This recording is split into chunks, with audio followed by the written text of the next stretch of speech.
Hello students, in this video we will discuss about dictionaries in Python.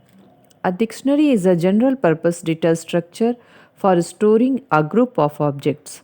A dictionary has a set of keys and each key has a single associated value. Typically the key in a dictionary must be simple type while the values can be of any type.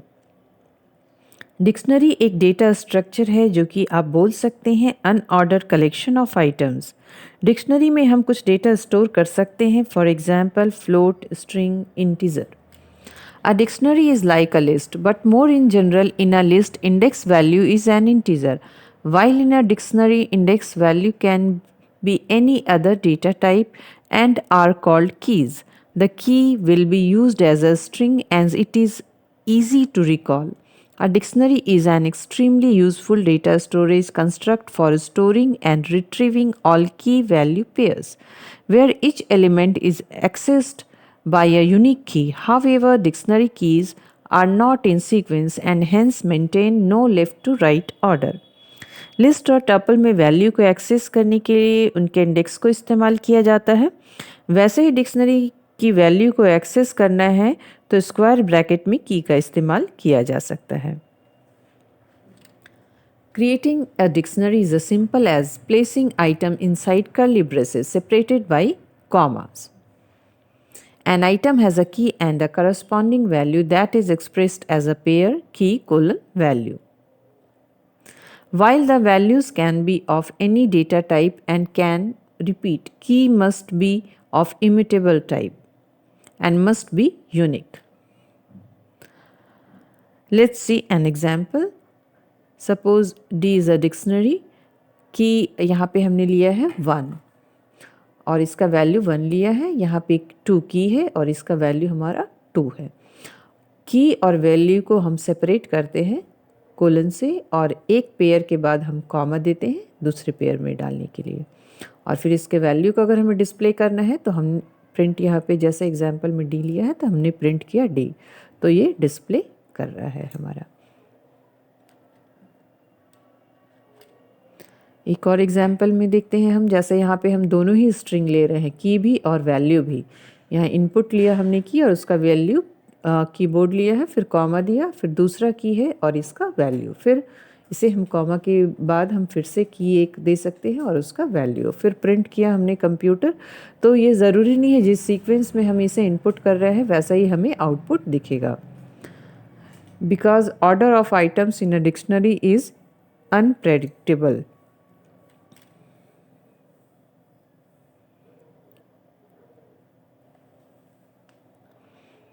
एक यहाँ dictionary हमने लिया computer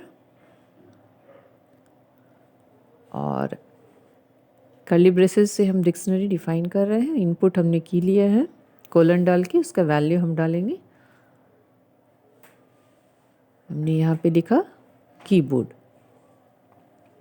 दूसरा की डालना है तो फिर हम कॉमा डालते हैं और यहाँ पे सपोज की हमने लिया नेक्स्ट आउटपुट कोलन देंगे, उसका वैल्यू हम दे रहे हैं मॉनिटर,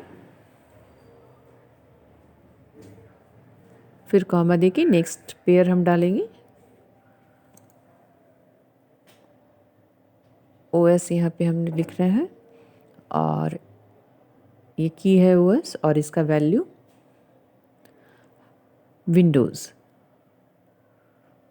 और कर्ली ब्रेसेस से इसे क्लोज करेंगे, प्रिंट करेंगे कंप्यूटर।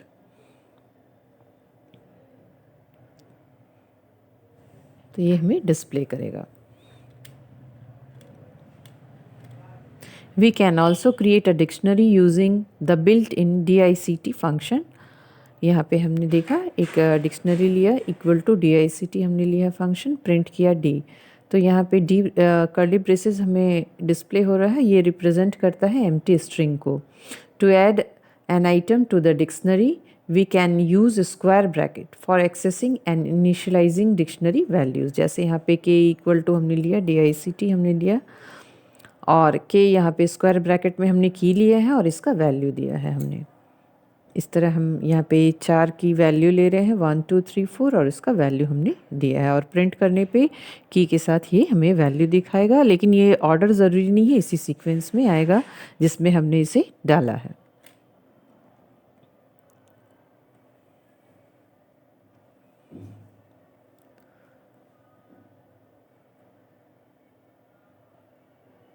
यहाँ 1 हमने लिया की, इसे स्क्वायर ब्रैकेट में हमने डाला है और चूंकि ये स्ट्रिंग हम 1 लिए हैं तो इसे हमने कोट्स के अंदर इनक्लोज किया है।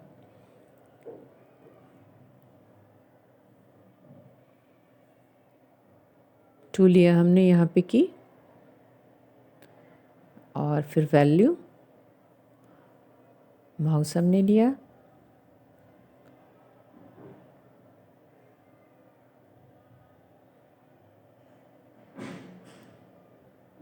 की हमने लिया 3 और वैल्यू हमने दिया है प्रिंटर। अब इसे हम डिस्प्ले करेंगे प्रिंट के, तो की और वैल्यू हमें डिस्प्ले हो रहा है। Traversing a dictionary, let us visit each element of the dictionary to display its values on the screen. This can be done by using for loop.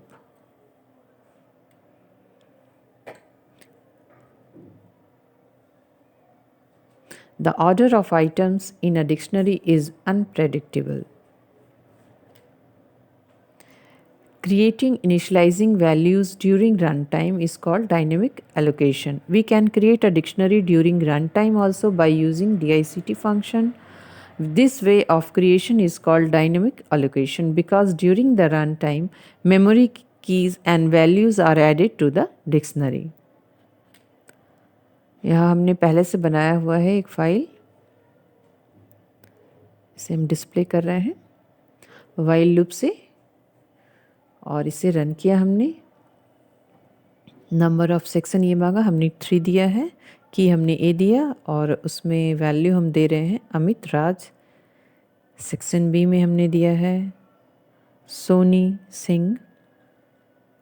Section C, चूँकि ये 3 बार पूछेगा क्योंकि हमने 3 दिया है यहाँ पे वैल्यू, और ये हमें डिस्प्ले कर रहा है।